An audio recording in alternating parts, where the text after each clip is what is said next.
જય માતાજી, રામ રામ બધાને।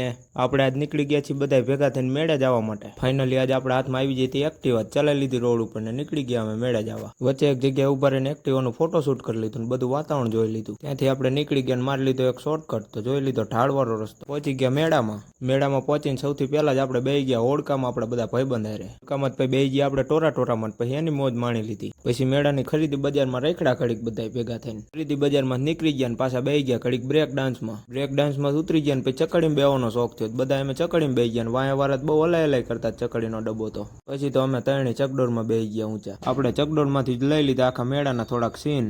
વરસાદી વાતાવરણ થઈ ગયું હતું તો આપણે ચકડોરનો મસ્તીનો એક વિડીયો લઈ લીધો। પછી તો આપણે વઢોળનો મેળો પૂરો કરીને નીકળી ગયા સુરેન્દ્રનગરનો મેળો કરવા માટે। વરસાદી વાતાવરણ થઈ ગયું હતું અને કાળા વાદળા થઈ ગયા હતા, આપણે ભયંકર વાતાવરણ ફોનમાં કેદ કરી લીધું। આ છે આપણે સુરેન્દ્રનગરની ભોગાવો નદી। સુરેન્દ્રનગરના મેળામાં એન્ટર થતા જ અમને વેલકમ કરી નાખ્યું। આ છે સુરેન્દ્રનગરનો મેળો, અને સારો લાગે મેળો તો કોમેન્ટમાં જરૂર જણાવજો। સુરેન્દ્રનગરના મેળામાં આવીને સૌથી પહેલા બેસી ગયા આપણે હોડકામાં। પછી આપણે સુરેન્દ્રનગરનો મેળો પૂરો કરીને જમવા માટે નીકળી ગયા હતા બાયપાસે। આપણે ચડી ગયા હતા હાઈવે ને, અહીંયા વરસાદ આવી ગયો હતો એટલે વાતાવરણ થઈ ગયું હતું મસ્ત ઠંડુ। જમીને આપણે પાછા આવી ગયા મેળામાં ને બેસી ગયા બ્રેક ડાન્સમાં। અને જો મિત્રો તમને આજનો વ્લોગ પસંદ આવ્યો હોય તો ચેનલને સબસ્ક્રાઇબ કરવાનું ના ભૂલતા, અને લાઇક કોમેન્ટ શેર જરૂરથી કરજો।